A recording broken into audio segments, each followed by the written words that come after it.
second paper is by Annie Pertner, and Annie is you were in English, I think, last year, but you moved into education. Is that right? I'm English and social justice. English and social justice. Well, then your transcript is completely wrong. Oh, Women's Gender Studies minor. No, it has secondary education. Yeah, that's wrong. Yes, that's wrong.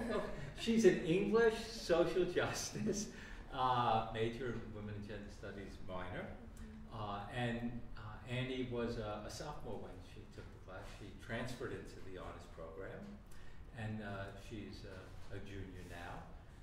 I like her very much, only because she attended a discussion I led on John Ford's movie The Searchers, and met my daughter, which is always a good thing.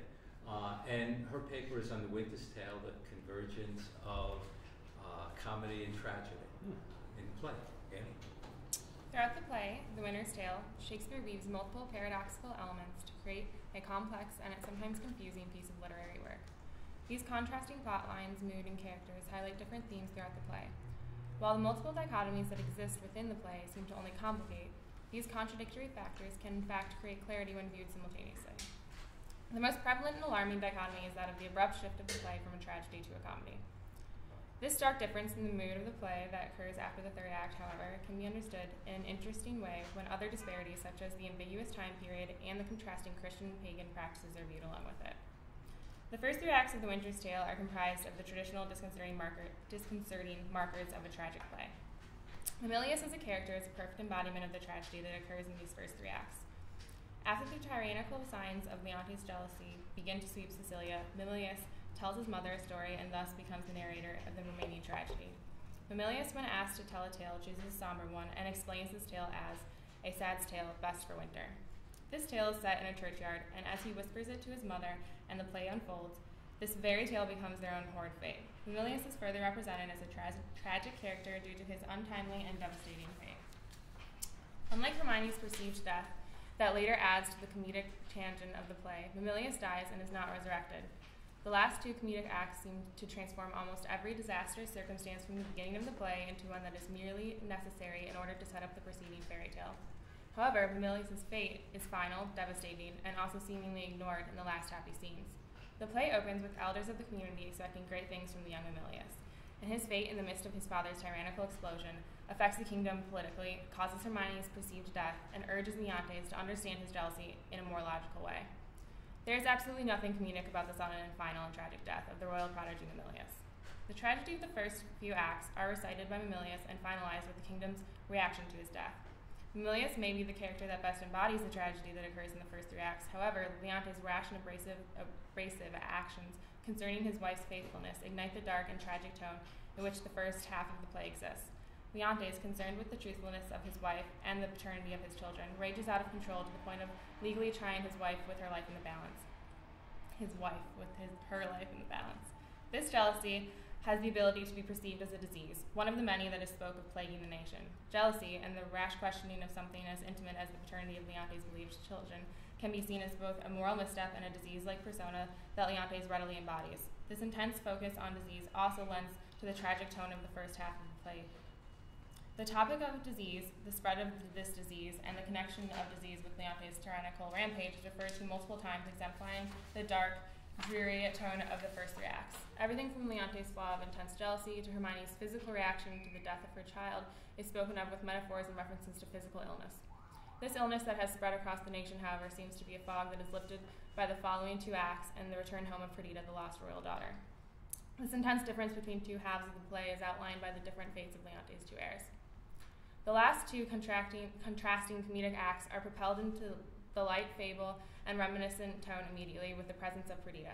Perdita's story of beauty, humble uprisings, unnoticed royal blood, young love, ultimate reunion, and reassertion to royalty reflects the tone of a fairy tale. In fact, with the absence of the first two acts, dominated by Mamilius' tragic tale and finalized with his death, Perdita's story would be just that, a fairy tale. Shakespeare exemplifies this tale of light-hearted young love and hidden royal identity with his likening her to the Roman goddess of flowers, Flora. This whimsical reference to the goddess of flowers is followed by a comedic exchange between Perdita and disguised Polixenes. The conversation concerning bastard flowers is one laden with symbolism, referring back to the disguised identities of both characters present in the conversation. This play on the topic of bastard children and their worth between the dually unaware characters allows for Perdita's unknown identity love story and fate-filled homecoming to exist even further in the realms of pastoral comedy. Furthermore, the play seems to become a fable riddled with comedic happenstance in the culminating final scenes. Hermione is revived, the original conflict between Polixenes and Leontes is resolved, Perdita is returned home and soon to be, or possibly already, wedded to Florizel. Paulina is to be wedded after her husband's death 16 years prior. In fact, everyone aside from the past familiars is awash in their pleasant destinies.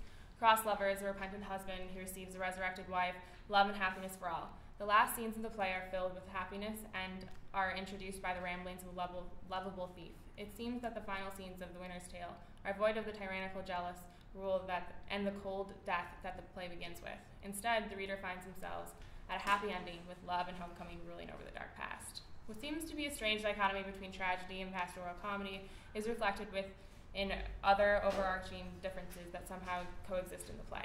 The first of these that is available for the reader's review is that of the conflicting and ambiguous references to what time period the play is taking place in.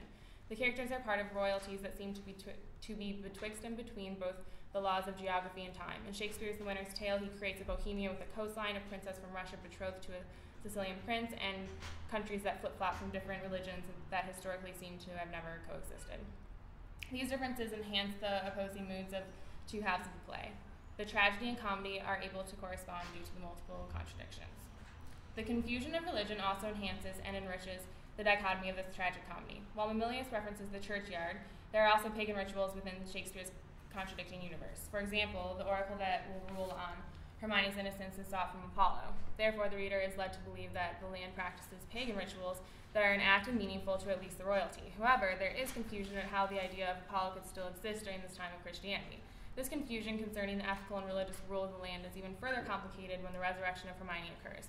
While this resurrection may seem anything but miracle-laden, the characters in the play are determined that this is either a miracle or magical. The reintroduction of Hermione, however, could be taken as a clever trick conceived and carried out by Paulina. The character of Paulina holds these contradictions of religion well. While she sometimes is conceived as a character that may inhabit some magical witch-like qualities, slightly pointed out with different plays on words by Shakespeare, she also seems to be upholding certain Christian morals, and in turn she is awarded with societal respect and Leontes' trust. This confusion between pagan and Christian rituals plays into both the tragedy and the comedy, but in a very interesting way. The reference and likening of Perdita to Flora seems to enhance the comedic nature of the play, while the reference to Apollo and the oracle sought from Apollo is surrounded and exists only due to the tragic, tyrant-laden jealousy that Leontes embodies. The pagan and the Christian characteristics traverse the strictly divided tragedy and comedy in the play, providing a display of Shakespeare's masterful ability to connect the contradictory. The extreme and immediate switch from tragedy to comedy, separated by 16 years, may seem to break the play The Winter's Tale into confusing and conflicting parts. However, it is easy to see that many of the contradictions in Shakespeare's play are in fact meticulously placed. The play is able to simultaneously embody different factors, time periods, religious practices, and classic storytelling techniques. More importantly, The Winter's Tale is able, with the aid of the endless contradictions, to create a story null of premise, place, and time. The characters flourish while the background clashes that sometimes enlightens, but oftentimes dissipates. In The Winter's Tale, the reader pities the tragic hero, revels the princess's beauty, laughs with the petty thief, and sympathizes with the ordinary. The reader hopes for redemption, expects magic, and is rewarded with a happy ending. The expert weaving of these factors by Shakespeare allows tragedy to become comedy and the seemingly ecstatic reunion embedded with a serious and tragic lesson.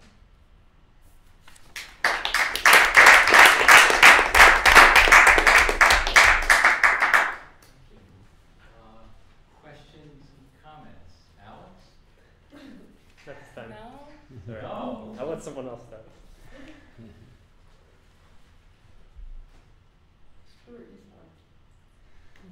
I should start? Let me ask this question then.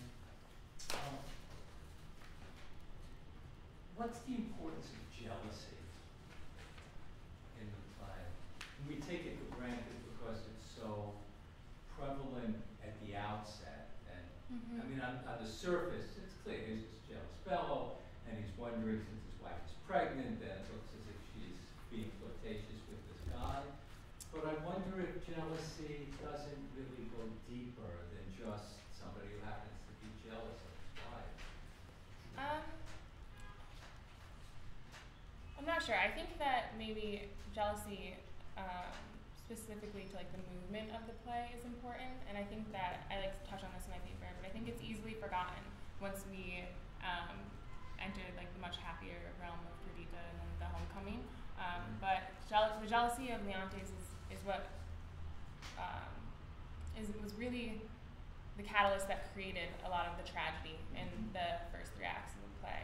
So I think that forgetting it would be a mistake, and I think that also forgetting that jealousy easily makes it a dichotomy. And I don't think the play really is a dichotomy. I think there are characters that take both of these conflicting ideas and they hold them throughout the entire play. So I think that I'm not sure how it exists in the last part. I would have to think about that, but I think it is important to carry it through to remember Leontes' jealousy and Mamilius when we get to the final portion of the play. No, I think that's a very smart thing to notice, that it's there at the beginning, but it's clearly not there at the end.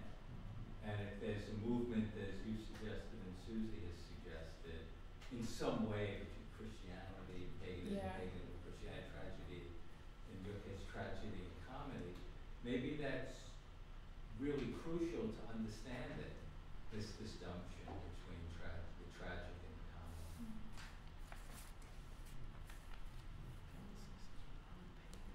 You just right. Go ahead. Alex? No, I do have a question. What's that?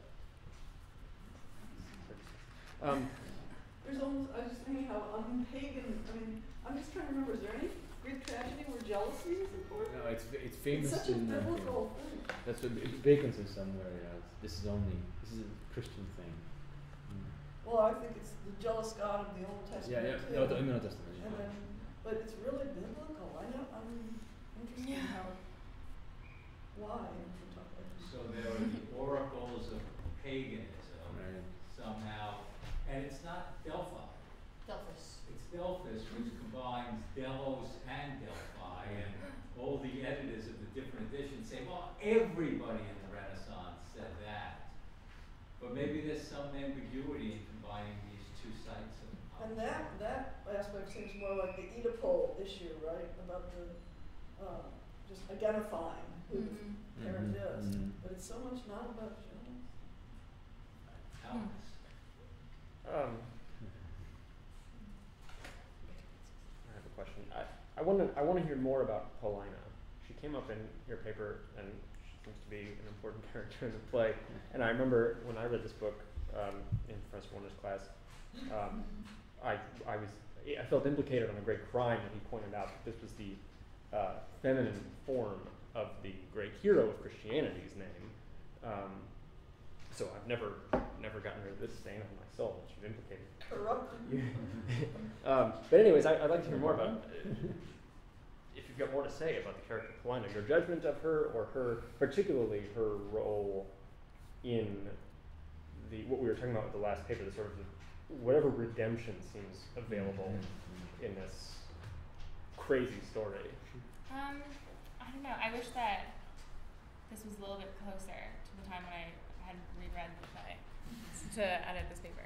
But I really love the character of Paulina, and that's why I think I inserted her in like a pretty significant way in my paper. I actually was tempted to write the entire paper on her, and just the way that she plays out the two, like not even just the two, like the plethora of dichotomies that exist in The Winter's Tale. I think she's an exemplifying character, to be able to see like all these little twists and turns, and how not only those exist within her, but how those change and grow within her as the play goes on. It's very interesting.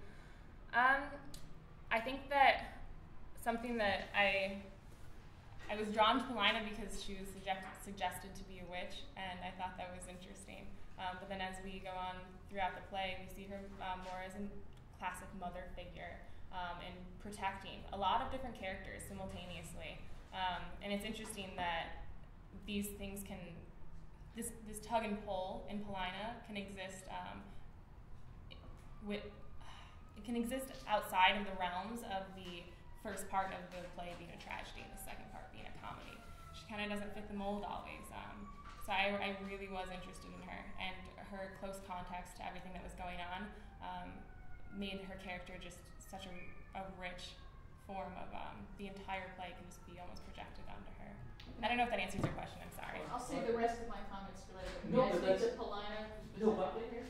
I have lots of things to say about that, but what I was going to say is that let's now turn to Oh, Professor. I get to talk. Tom. Okay, so Paulina, right? This is why we all become professors. So right, I think it's very interesting and smart to follow Paulina because she is such an incredible thread and an incredibly important person. And one of the things that I'm interested in about her and wonder if you have thoughts about, I'll mention a couple things, but it's this first one that I'd love some insight on, is how she interacts with Leontes at the beginning. Yeah. I mean, it's true, and we were talking about this before the session a little bit, when she goes to Hermione and says, "Give me the baby," I just like throwing my book across the room. Don't do it. Don't give her the baby. Were you nuts? But apparently she has that kind of moral authority with Hermione. Gives the baby, and then here she is. She sets the baby down in front of Leontes, who's clearly mad at this point, and it doesn't go well for Perdita, certainly, but it goes better than it could have gone. Because of Paulina's strength, and just the way that she interacts with him and talks to him is remarkable. And that's mirrored at the end when she convinces him never to remarry. Now we find out that has something to do with the fact that Hermione is still alive, or will be re-enlivened. I mean, this is kind of tricky. But, I mean, those are not the only two places where she's very important, but she's clearly very important in those two places. So I wonder, again, focusing on the first one, maybe solely or certainly first, what you make of this character who's able to engage Leontes, not entirely successfully, but more than anyone else at the beginning of the play. When I was reading the play initially, I think in high school, I remember when I was reading the end part where she reveals Hermione, I didn't feel very fearful that it wouldn't go over well with Leontes, because I had this idea that over this long period of time, like she had been like working on Leontes like a project, and like had like calmed him down or whatever. I don't know. It was a strange fantasy to have in my head, but. I think that idea came from the fact that I realized very early on, and I think almost all the readers would realize, that she's extremely capable and has a power over Leontes that it seems nobody else does. And I mean, I use the word like tyrant a lot when I talk about Leontes, and she's the only one who's able to kind of quell his illogical spewing of hate towards the people who are closest to him and end up being the ones who need the most protection, like an infant. So I think that one of the reasons why she is so important is not just because she can hold like these different ideas of the play within her, but also because she may be the most powerful character in the play. And I think that's very powerfully written because it's not obvious, but she has so much hold over Leontes, even in his blind rage. Can you? And this is pushing because I completely agree, and I know this is hard. But can you characterize anything about her that explains that? Why she has such power? I think at first I thought that it was just that she had this like what we like to classically call this like masculine leadership quality of her personality, but I've since then decided that wasn't right, and I think that it has more to do with her her view as almost motherly. She seems to know morals beyond Christianity or paganism. It's like transcended both of those things, and just seems to always have someone else in mind, but not just someone else in mind, like 5 other people in mind, and then they're all stories for the entirety of the play. I mean, she really is the person who picks and helps and figures out how all these people can become intertwined and at the end be happy. And so how do you mix into that Alex's reminder that she's the female St. Paul? Holy Christianity. I don't know. I don't have too much to say about that. I haven't really looked too far into that. You did mention that in our class, and I should have thought more about it. But She resurrects people. Yeah. Well, That's as sounds far as I took apostolic. it. It sounds fun. Apostolic. Oh, Yeah, but she's also Machiavellian, because she becomes the advisor to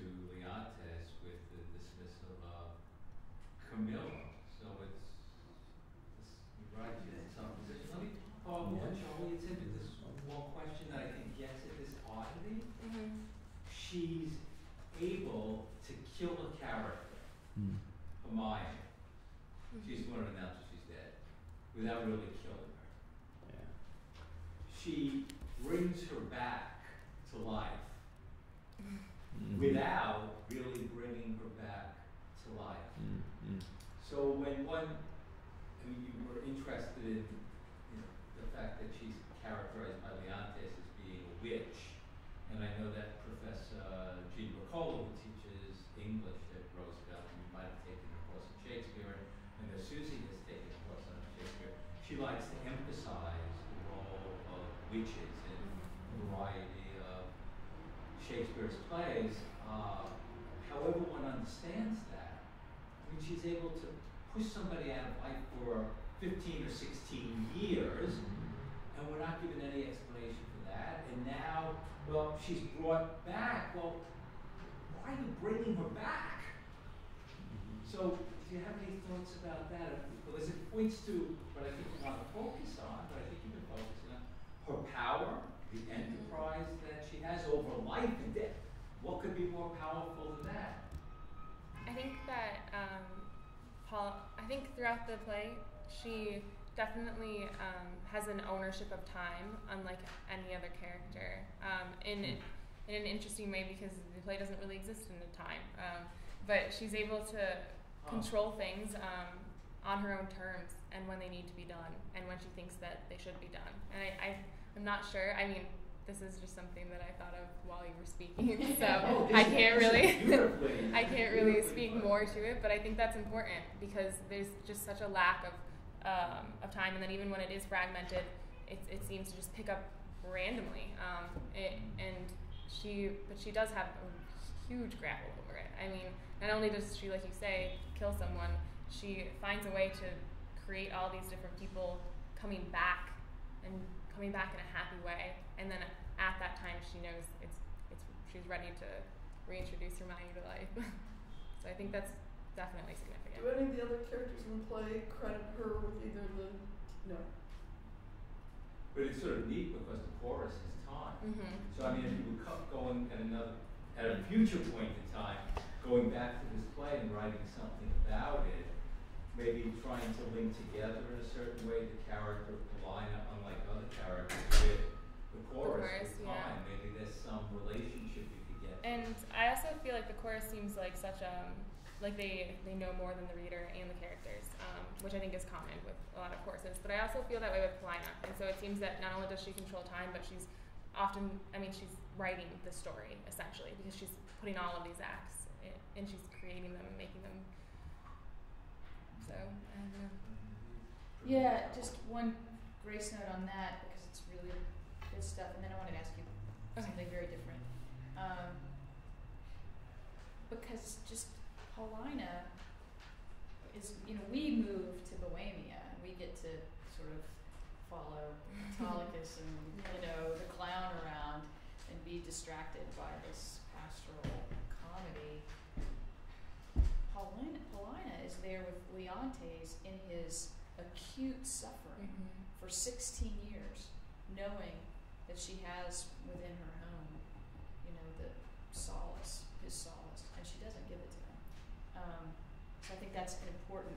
In terms of her mastery of time, it seems to me, and I haven't thought this through because I was thinking when you were talking, but her capacity to do that time, right? Why she does it, and that she's capable of it, I think would be a part of that story. Yeah, that's interesting. But I wanted to ask about, do I have time to ask about Mamilius? Yeah. Yes. Because we haven't talked about somebody ought to talk. Yeah, poor girl. So you say a couple of really interesting things about Mamilius in here, several really, and the first, and I'm going to ask a couple of things, but this first question is just short, and that is, what do you mean, or what do you think it means that Mamilius is the narrator of the first half? I think that was a provocative thing, but let me push forward just a little bit before I let you answer that. Okay. So, because the other thing that you say, and I think it's exactly right, is that his death isn't remediated in any way, and you call his fate final. This is on the second page. He's died and is not resurrected.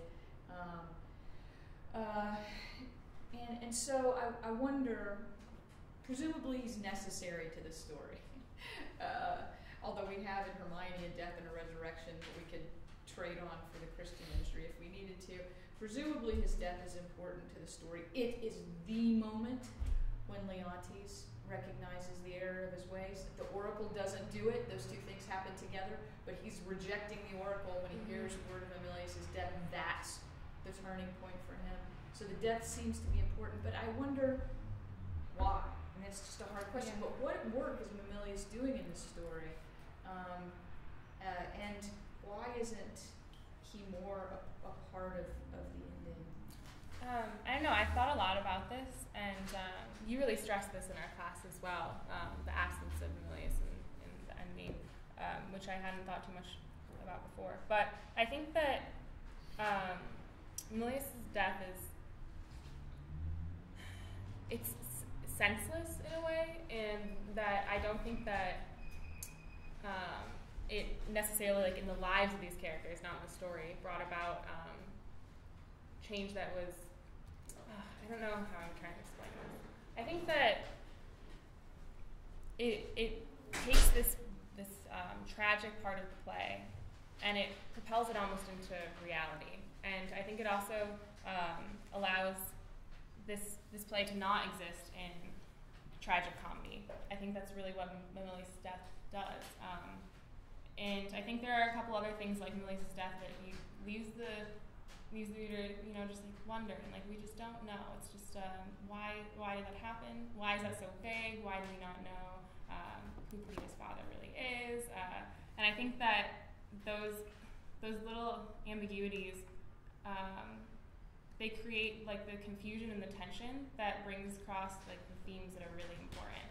I know it's a vague answer, but I just think that his death was, while in a way final and so therefore not part of like what a tragic comedy really would be, it's extremely important to the way that the play exists. And I think especially because it jolts Leontes out of this like rage, it makes the rage seem much more serious and it makes this death seem much more serious. And without his death, we don't really have the death. And I think that the play needs it, if I can be as crude as that. Just a tiny bit more. Why does it need it? Why does it need it? I'm not sure. Okay. I don't have an answer for that. I mean, one thing it reminds me of, and it, maybe this is not supposed to be what I'm reminded of in the play. There's so many other biblical sort of allusions going on, though. But at the end of the book of Job, he gets everything's restored, but not really, right? That those who have died, his wives and children who have died, are replaced, not restored. And so, at the end of Job, one is to understand that all is made right. On the other hand, I read it and think that's not something that can be made right. And so, at the end of Winter's Tale, I have some of the same questions. All is sort of made right, but Aemilius can't be made right. And whether we're supposed to just fold that in and say, this is as good as it gets, or we're supposed to somehow think of it differently. I'm not sure. Yeah, I don't think we're supposed to fold it in. I don't think it's supposed to be something we're not supposed to write off Aemilius' death. That's not what I think. But I think that like dissatisfaction that you feel when you read the end of the play, and then you realize that like a very innocent young boy is dead. It makes it such a unique play, and it makes even the comedy not necessarily as bright as you would want it to be, and the comedy then plays on the tragedy, and it makes it not as dark as you want it to be, but you're still left with like that twinge. And I mean, this is just complete conjecture, but yeah. It'd be worth thinking, Annie, in the light of those comments about the first act, the first scene, where the elders are staying alive to see Aemilius come of age. So life and death are prefigured in relation to Aemilius right at the very outset. Yeah. So what he represents to Cecilia as someone who